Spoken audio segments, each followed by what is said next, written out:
So on January 5th, 2024, we had a text exchange where we talked about that I had discovered that Nathan took Fani on a cruise and a trip and paid for it with a business card. You told me you were on a plane home from Dubai, but you would call me as soon as you got home. Do you remember that?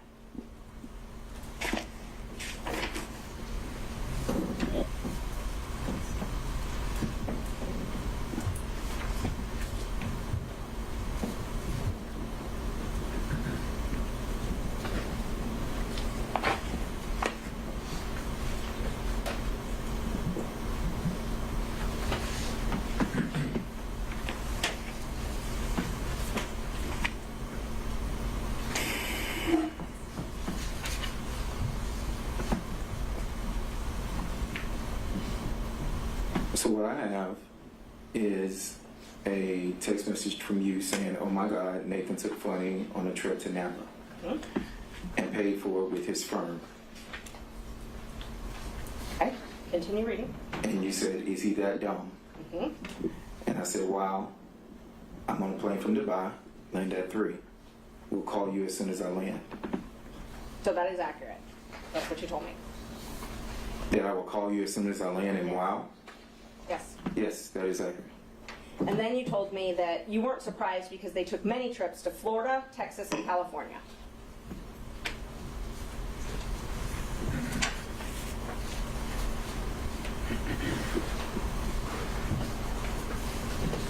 Okay, so I don't have that, but and I can show my phone, but I don't have that in my phone. So the question is just, do you recall? I do not recall. Communicating that to me? I do not recall. All right. Do you recall telling me that it was when she had to move her daughter a trip to California? I do not recall that.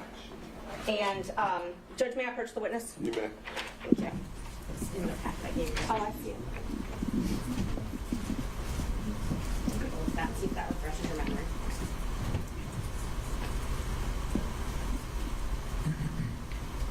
Yes, I see this. Okay. Does that look like, does it refresh your memory? It does not. I mean, I see what's on the text chain, but you said this happened January 5th? I can tell you exactly when it happened. Because there's no date and time stamp on that. Let's see.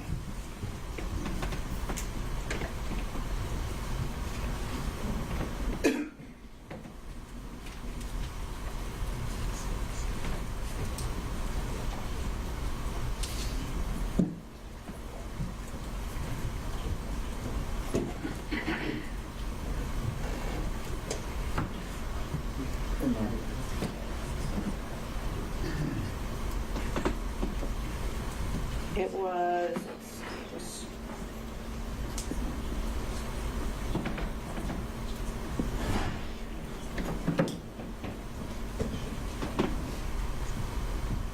I believe it was January 5th, but just give me one. Judge, I just want to, on behalf of Mr. Wade, just to review the question again. We still don't. To which question? To the current question, we still don't know the source of this information, whether it was privileged or how we obtained it. I'm wondering now if there's a timeliness issue on your objection, since he already, well, he said he doesn't recall. Right, So there's, he just gave the date. He didn't start answering. well, his question, or his answer was he doesn't recall, and his memory has not been refreshed. So I think it's time for the next question. May I approach the witness, Judge? Okay. Can I see what you're approaching the witness with? So is this the complete text chain? Yeah, just a complete question. While they're looking at that, can I just ask you, did you delete any text messages? I have several messages in the phone with you. I've never deleted. I mean, there are messages about family and my health and things like that. You asked me to be on some panel. Yes. And so I think it's complete, but Well, no, my question was, did you delete any no, text? I haven't deleted anything. Okay. I have not. And I offered them to look through my phone earlier if they are welcome to. You never provided it to us. I said you The physical had it. phone, you never provided it to us. It's the only phone I have, Judge. Yeah. I understand that, I don't want to keep popping up, but my concern, of course, is that these exchanges are just two lawyers gossiping about information. And I'm concerned about it coming into the record in this way. I understand impeachment is a thing, but if we could do it in a way that the substance of this gossip is not, that part is not impeaching, the contact is impeaching. So I don't think we've gotten to that point quite yet, Ms. Cross, but you can renew your objection if you think we have. So right now, the sole thing that Ms. Merchant is trying to do is hand him an object to refresh his recollection again. So we'll see where we get with that. And I don't have any way to download it because I'm not. May I, one Mr. thing? Shada. The court is a trier of fact. You're going to be able to determine whether something that has come in, if you choose to, is hearsay, whether it's admissible, whether it's relevant, whether it's impeachment. You're in a position that if it all comes in, but you reserve the right, or all parties reserve the right to object, we can deal with it. This is not a jury. We don't have to worry about the jury hearing something that it will no longer consider. All we're doing now, with all due respect, and I understand there's a process, the state doesn't want something to be heard. I object to that. They've repeatedly attempted to stop questioning. Your Honor can hear it all and then decide what is and is not relevant or admissible. We don't have to go through every single one of these. The only time you have to go through this is if it is in fact a communication, and it's a privileged communication, and an argument has to be made at that point as to whether or not it should be elicited or it is subject to being stated in open court. Otherwise, all of this could come to the court, and the court can then decide how it wants to treat it. That's a suggestion. I appreciate that, Mr. Sadam. I think it's certainly accurate that we could have an approach where if it's a close toss-up on an evidentiary question, we can have it all come in and sort it out later on the record. I don't think we've quite reached the point where I need to do that. I think we still have time to get into these, and it'd be my preference to keep the record as clean as possible and without questionable evidentiary issues. But we may get to that point. So the question from Ms. Merchant was to approach the witness and with an object to see if that would refresh his recollection to the last question asked. Yes. Now, I'm sorry, the state scrolled through it, so it's not right there again.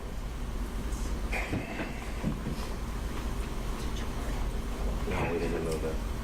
Can't know that. No, I mean like it was on the screen.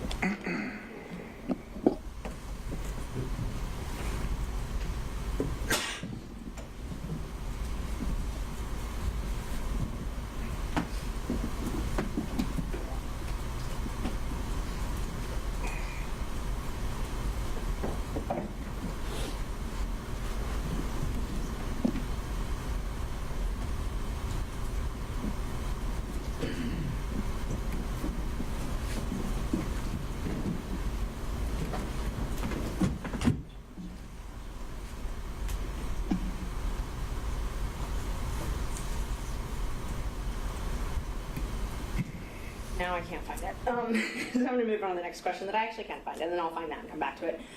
I sent you a statement and said, upon information and belief, Willis and Wade met while both were serving as a magistrate judge and began a romantic relationship at that time, and you corrected me and saying, no, it was in municipal court. Is that correct? I think that's pretty accurate. And is that based on your personal knowledge? But what question, was it municipal court or when they first met, or?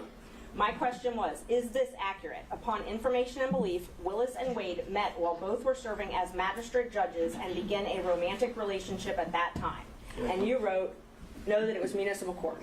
Okay. So I answered. Mr. Bradley, just a second. Mr. Chopra has risen. All right. Your Honor, I do have one purpose here, and that purpose has now been met. Any information that Mr. Bradley may possess would in fact have come from his representation of Mr. Wade.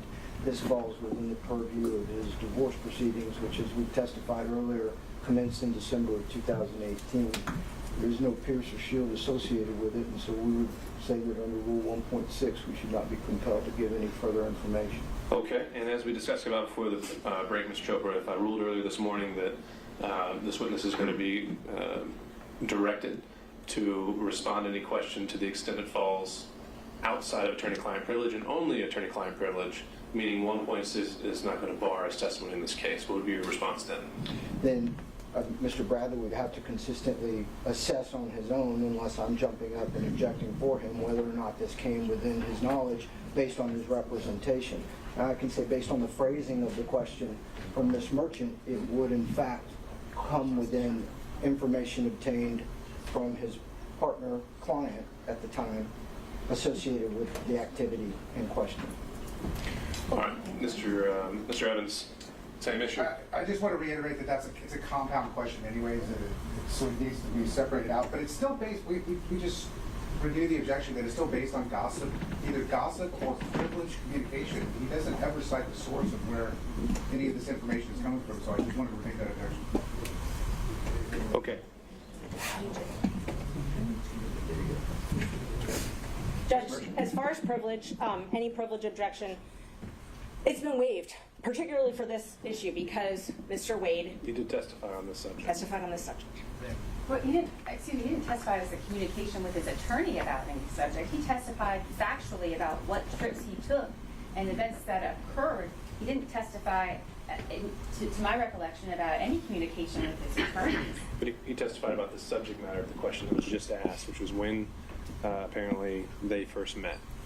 Furthermore, Judge, my client wasn't privy to that testimony. We have been under subpoena and therefore under the rules, so we do not know what was or was not testified to. Everything he says would be a violation of that privilege unless we know specifically what all has been waived. Sure, unless I make a finding that there was an express waiver on behalf of the client. Yes. Per question. Okay. And, Sure, got it. So All for right. this question particularly, Judge, we would ask that you find that there has been a waiver of the attorney-client privilege because Mr. Wade testified to something directly different than what this witness, we believe, has privilege. Yes, Mr. Wade testified as to when they met. That is not the entire substance of the text message that Ms. And began a romantic relationship. Yes, he did not testify that they were serving as magistrate judges when they began a romantic relationship. And we testified differently. Okay, Ms. Merchant, I think you're going to need to establish whether this witness ever gained that knowledge independently or during the course of a attorney-client relationship. Did you have any, thinking back to the source of your knowledge, and let me just, before I do that, let me remind you of what is covered by attorney-client privilege. It is communications that relate to matters in which legal advice is sought, and communications that have been maintained in confidence, and no exceptions to the privilege. So it's communications that are in furtherance of legal advice. Your knowledge that their affair began, that their romantic relationship, began while they were both serving as municipal court judges. Is that from your personal information, your personal knowledge, or is that from? I'm going to overrule that objection, Mr. Chopra. He can answer that question. State that question again. Your knowledge? Is any knowledge, if any, knowledge, of Nathan Wade and Fani Willis's relationship, romantic relationship beginning while they were both serving as judges, is any knowledge that you have from your own personal knowledge or something that was told to you in furtherance of legal advice? I have no personal knowledge of when it actually happened. I was not there. I do not have any personal knowledge, so Okay. I would choose not to answer that question under 1.6. Mr. Bradley, we made a distinction earlier. Yes, sir. That it's a bit narrower than that. Okay. 1.6 is I have no personal knowledge, Judge. I apologize. Okay. If you were, That's not a problem. The issue is attorney-client privilege, and so whether what you learned, if anything, was during communications with the client. It was. Okay. Ms. Merchant. and was it that any knowledge that you had as to the truth of that statement, was it told to you in furtherance of legal advice? I'm going to object to that. If that statement is true. That's all right. And the witness has already testified he has no personal knowledge about that.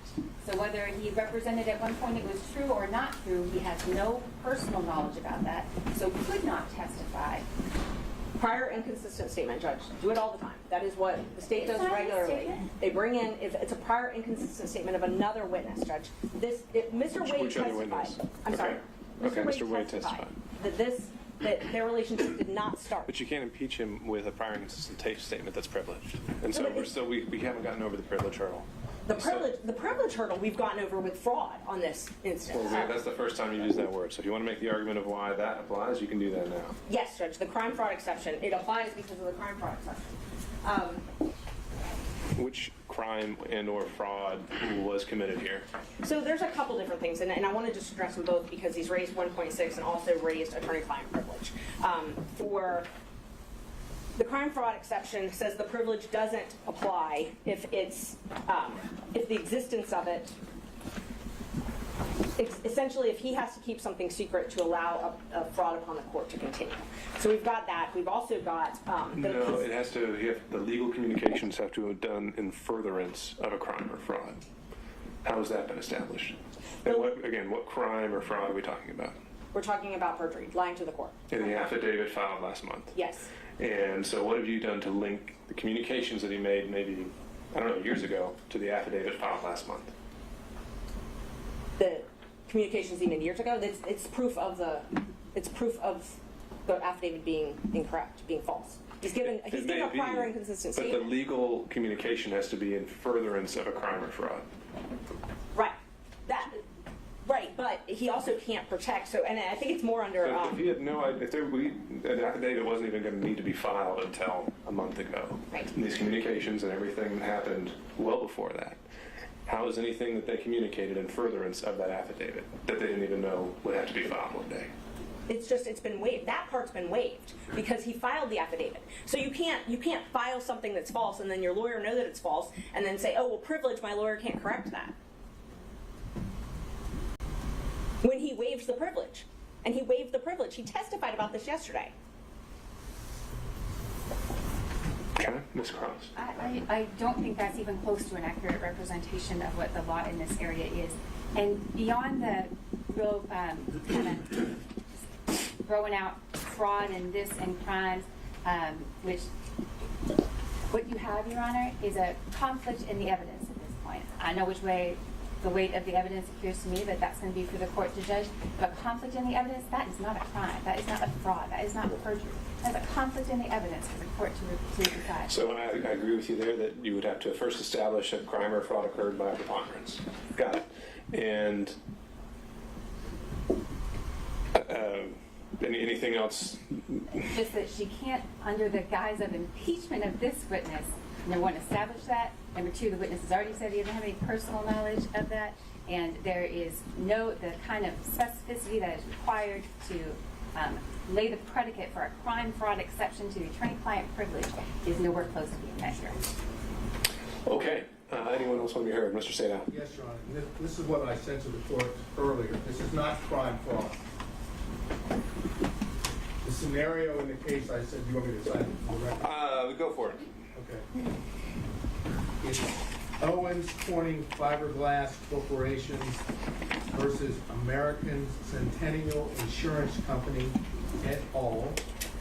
And it is at 660 Northeast 2nd, 812, out of the state of Ohio, Lucas County, Court of Common Pleas of Ohio. And it references, I'll make sure I get the right page here.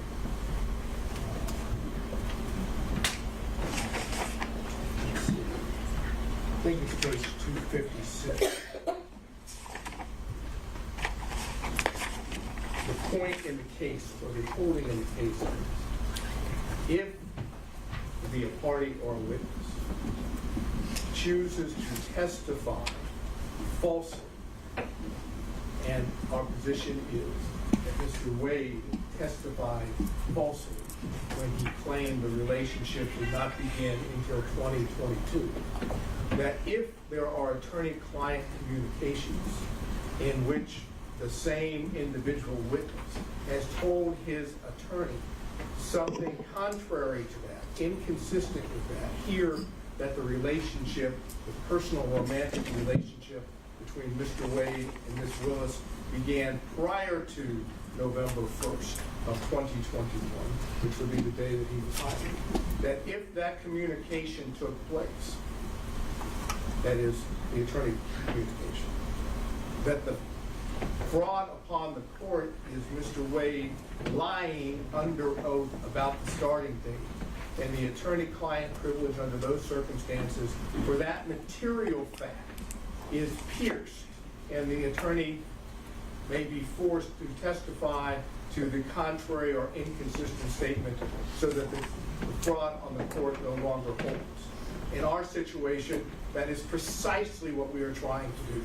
If this witness's testimony, again, and the court may have to hear some of this ex parte in camera to determine, but if this witness is able to testify that Mr. Wade told him, under whatever the circumstances may be, that the relationship with Fani Willis began before November 1st of 2021, then we know from what the witnesses testified to Mr. Wade that he lied under oath to the court, and that's a fraud upon the court, and the attorney-client communication that specific matter is pierced and needs to go into the record. Now, how best to do that? The only way to do that, if it's not in writing, and apparently it's not, is for the court to hear in camera, ex parte, what the communications were that are sought to be kept privileged. If the court deems that it is not inconsistent or contrary to what's testified, then you wouldn't pierce the privilege. If, on the other hand, this witness honestly, that is, now we're talking about Mr. Bradley, actually testifies to what he has told in text messages to Ms. Merchant on behalf of Mr. Roman, that he absolutely knows that the relationship started before November 1st of 2021, then he's testifying that his client took the stand and lied under oath and therefore did a fraud upon the court. So my request is, in this regard, the court's going to have to hear from counsel, and that is the counsel for Mr. Bradley, and for Mr. Bradley to determine whether or not he actually said what he said to Ms. Merchant, and whether or not it was based on communications, whenever it took place, with Mr. Wood. All right, Mr. Sato, I understand.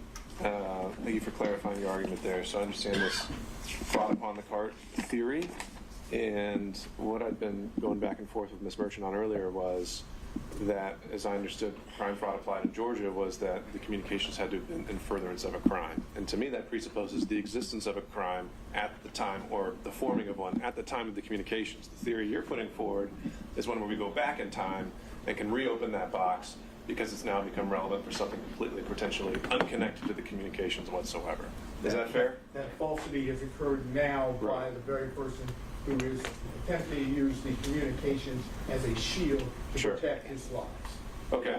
And when I say crime fraud, it's a fraud waiver, that's what Millich calls it, is essentially. Millich says that it doesn't offend the privilege to ask an attorney to testify to matters already freely discussed by the attorney and a client at another hearing or proceeding.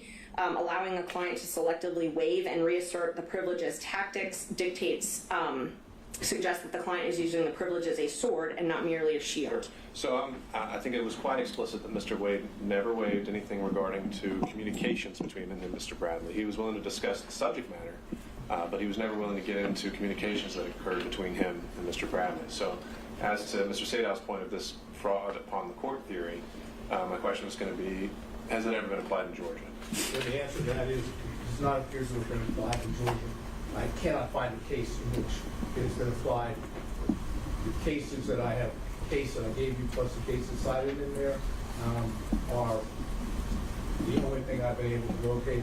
Although I think that the bar rules, if we want to go back to those, and I don't have them in front of me, that a lawyer should not allow his client to commit a fraud upon the court. Okay. And I think that, along with this, gives the court the discretion to do that. And the only way to make the record, even if the court suggests that this is the law that the court should apply, but even if the court disagrees, there's no way for there to be a record about it unless Your Honor does it ex parte in camera to determine the nature of the privilege, which of course Your Honor knows from earlier days is how judges can do it with the Fifth Amendment privilege. They can do it with any privilege as long as it's ex parte in camera. So what I'm asking the court to do, because when I get up I'm going to ask you directly, I'm not going to go through this that's going on now, to find out whether or not Mr. Wade has ever told Mr.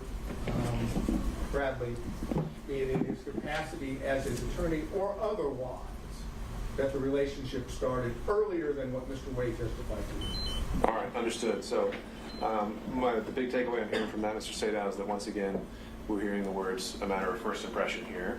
And noted. Mr. Gillen. Yeah, very quickly, Your Honor. Number one, he apparently, now he's claiming a privilege, which he certainly did not assert when he was communicating a text with his version. Sure, but do we have any indication Mr. Wade didn't allow him to communicate by that text? Well, we know what he did. We know what he did. So how's that I would implied assume, waiver? and I would assume that as the attorney, that he would know whether or not he should protect a communication. That's a pretty Not big all assumption, right? Not all communications are protected, number one. Number two, let's not forget how we started on this journey with the state getting up and making very serious allegations against Ms. Merchant, asking for sanctions, saying all of her representations were inaccurate. And now they are doing whatever they can to block access to that information, which shows exactly what she said was exactly the truth. What they're trying to do is they're trying to say to the court the 100% accuracy of Mr. Wade's declaration and of his testimony. And by the way, please, Judge, don't let Mr. Bradley tell you what he knows. Because what he knows is that this relationship, based upon what we see from the text and what we've seen in the context, would show that the relationship started before November 2021.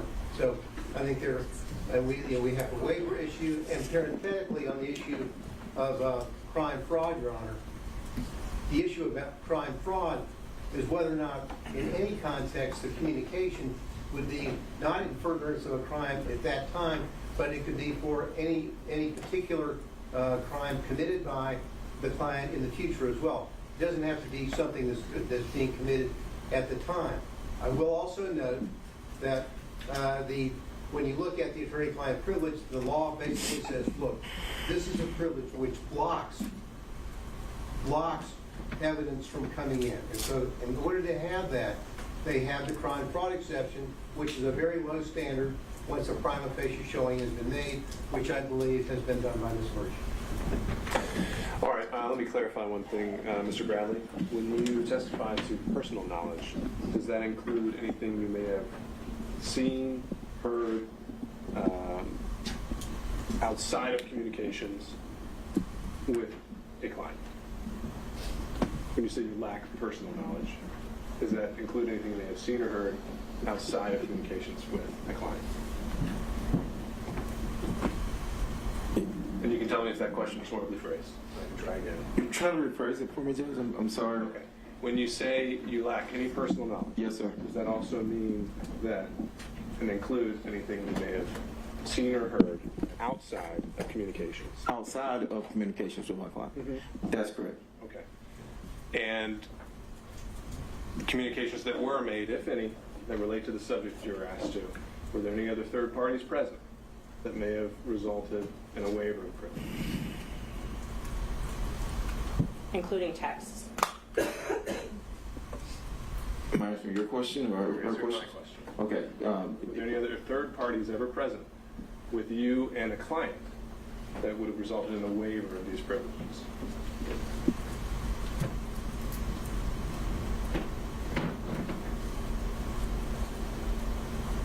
No, Judge. I can't recall anybody being present.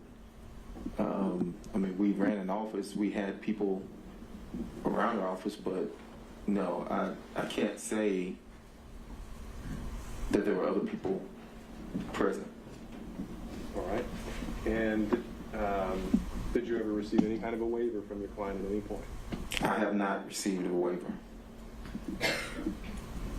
And anything that you learned regarding the subject matter at all, if anything, was it in the course of legal advice, of receiving or giving legal advice?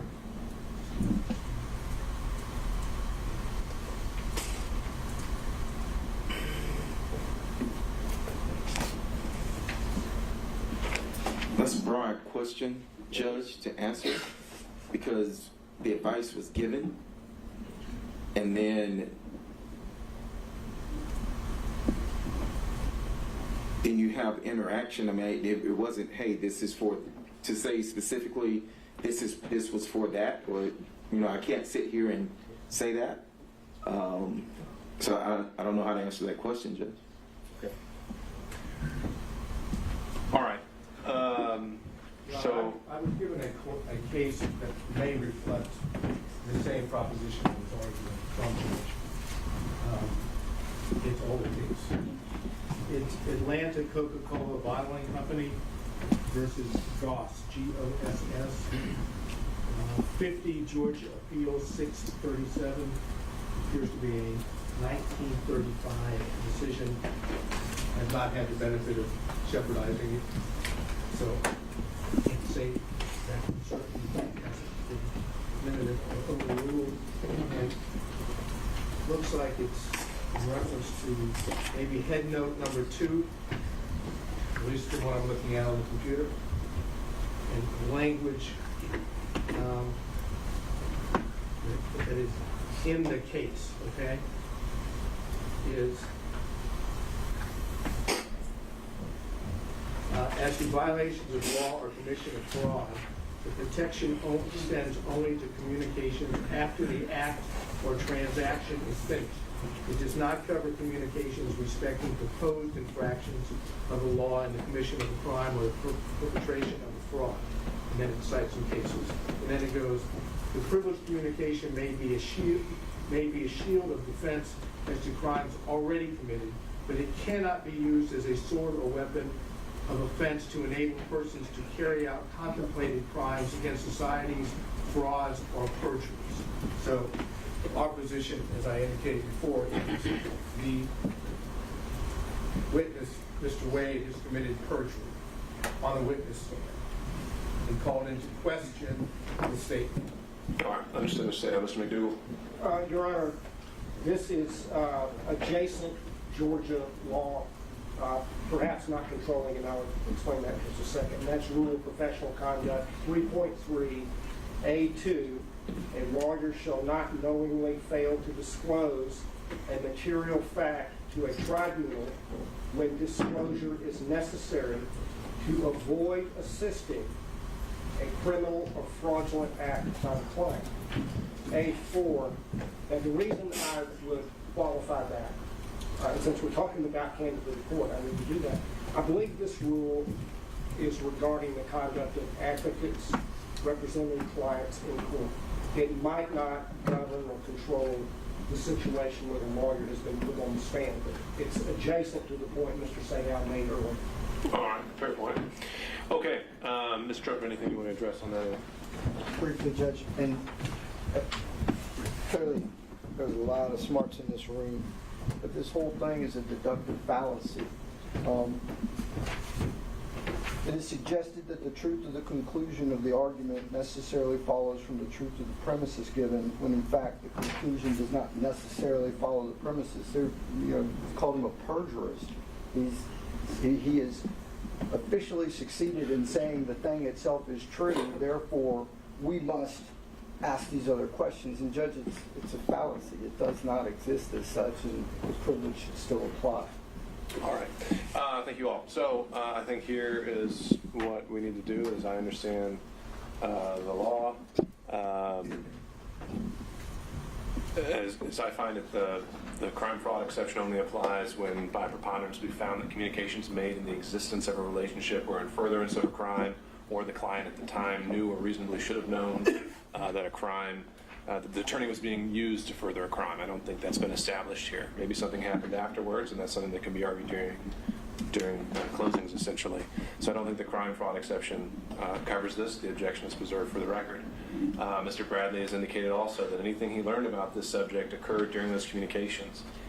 There's some uncertainty on that point, and so in order to preserve the record, at the conclusion of the hearing, I think I can go in camera with Mr. Chopra and Mr. Bradley, and we can put in a sealed filing exactly what the extent of those communications were, if any were relevant.